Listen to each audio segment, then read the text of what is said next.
presidential hopefuls gathered in Simi Valley, California for the second GOP debate.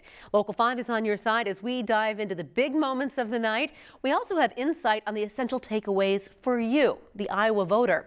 And while 8 candidates qualified, only 7 were in attendance. Former president and current GOP favorite Donald Trump once again skipping this debate. We will get into exactly why he missed later on in the show, but first, who was at the debate tonight? Florida Governor Ron DeSantis, tech entrepreneur Vivek Ramaswamy, former UN Ambassador Nikki Haley, former Vice President Mike Pence, and former New Jersey Governor Chris Christie joined the debate. Also on stage, South Carolina Senator Tim Scott and North Dakota Governor Doug Burgum. Now, the debate just wrapped up minutes ago. Local 5's Dana Searles was following this, joins us now to highlight some of those key moments from tonight. Dana. Yeah, Stephanie, tonight we were able to learn a lot more about where each candidate stands on various policy issues. We heard about the economy, immigration and the border, violence and crime, and health care. Now, the candidate who surged in the polls the most after the first debate was Nikki Haley. Tonight, Haley was able to use her stage time to establish each of her stances. We need to do reading remediation. We need complete transparency in the classroom. No parent should ever wonder what's being said or taught to their child in the classroom. We need to make sure that we have school choice so that there's competition. We need to move all the programs from the federal government down to the states and let states decide what education looks like in their states. Right. Now, the candidate who is polling in second behind former President Donald Trump is Ron DeSantis. Like Haley, he focused mostly on policy stances rather than jabs at opponents. However, he still called out Trump, saying his just absence for the American people as Biden. And you know who else is missing in action? Donald Trump is missing in action. He should be on this stage tonight. He owes it to you to defend his record where they added $7.8 trillion to the debt. And now the candidate polling in third is Vivek Ramaswamy. After his performance in the first debate, he had a lot of eyes on him in this second debate. Now, he once again looked to be the candidate that ended up being called out by much of his opponents, namely for his foreign business dealings and his age. We're sitting here in the Reagan Library. Yes, I wish you in did the not honor think it was of Ronald Reagan's library, if I may. Well, from one admirer of Ronald Reagan to another. From one admirer of Reagan to another, we cannot sit here and violate Reagan's 11th commandment. I want to hear about that. Now, definitely a lot to unpack there. Iowa State political science professor Karen Kadarowski is joining us live now. Now, Karen, tonight in the debate, we were able to hear a lot more from each candidate about where they stand on different policy issues, not as much as what we heard in the first debate. So what were some of those issues that stood out tonight to you, and what were some of the candidates that stood out in their overall answers? Well, first of all, I think Nikki Haley did an absolutely excellent job. She actually answered the questions that were asked, whether it was about foreign policy, education, healthcare, and she really demonstrated that she had a real sophisticated understanding of the nuances of the issues. Ron DeSantis was certainly making the effort to run on his record in Florida, but there were certain questions, like he would talk about foreign policy or China, and he would bring it back to immigration, which is one of his pet issues. Doug Burgum did an admirable job of trying to get attention when he was on the wings, but also was not being he was not given as much opportunity to answer questions, but he would attempt to do that or to interject himself at, I think, strategic moments. He didn't try to do it all the time.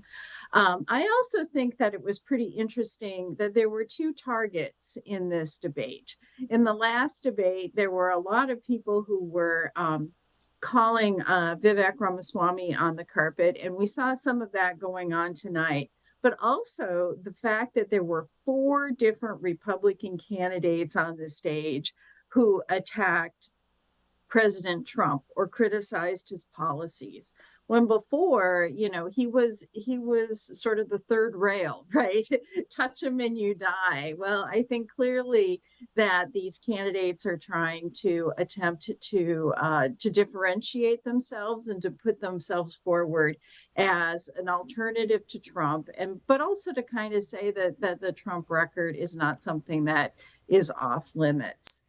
I also think it was fairly apparent how unpopular Vice President Pence is. He had some great one-liners that absolutely fell flat. They should have been great audience lines. The very first one was, the quip about putting Biden on the unemployment line. That was sort of a made for applause moment, and nothing happened. And there were other times when that happened, and there was just very little response to him. So I think that demonstrates that there's a lot of unhappiness within the Republican Party with the former vice president. Definitely. And to kind of just quickly bring it all back to Iowa, what is some quick key things that Iowans should take away from this debate? Well, I think that we really saw some differentiation between the candidates in terms of their command of the issues, but also what their pet issues are. And so this really helps inform Iowa caucus goers about, to be able to find the candidate that they think really has the strongest position on the issues that are most important to them, whether it's education or whether it's trans and LGBTQ issues or parental rights, or if it's immigration, for example. All right. Well, thank you, Karen, for staying up with us tonight. We appreciate your insight. Okay, my pleasure. Thank you. And Local 5's Connor O'Neill also been following that debate tonight for us. Connor, I know you have been in contact with the candidates' campaigns that are still here in Iowa all day long. Yeah, so I've spoken with two candidates' teams, both with political ties to South Carolina, and I'm talking about former Governors Nikki Haley and Senator Tim Scott. All right, so you probably had a lot of ground to cover with both of them. Yeah, so we can go ahead and we can start with former Governor Haley. At the first debate, she talked a lot about abortion and foreign policy. And before tonight's debate, Iowa State Senator Chris Knoyer, who supports Haley, told me the former governor would still try and discuss international relations. Strengthening the border and talking about immigration reform, which I think is something that we can do at the same time. You can close the border and talk about immigration reform at the same time. So she's very strong on what we need to do to be tough against China and what needs to happen to keep Russia in check. And we know Haley has talked frequently about her international work with the United Nations. Did she bring back that foreign policy conversation tonight, Connor? Yeah, of course she did, Steph. You know, every single one of her answers generally circled back to foreign policy. It's something she talks about a lot. And in the specific answer you're about to hear, Haley says it's a problem that the U.S. gets amoxicillin from abroad rather than a company in Tennessee. Take a listen. Yet our federal government only gets it from China. We need to be focusing on companies that produce in America and supporting those companies that produce in America, not companies that are helping China. We heard a lot about China tonight, but let's talk about the other South Carolinian who shared the debate stage with Haley. We're talking about Tim Scott. What did his campaign expect the senator to discuss tonight when you spoke with them earlier? Well, his campaign mentioned that Senator Scott had no intention of overshadowing former South Carolina Governor Nikki Haley because he sees her as a friend. And instead, Scott's campaign mentioned the senator's stance on providing parental autonomy for their children. I would expect him to talk about how we can empower parents. He was in Iowa just a couple weeks ago. I was there with him when he unveiled his Empower Parents plan to keep kids safe in the locker room, the classroom, and on their smartphones.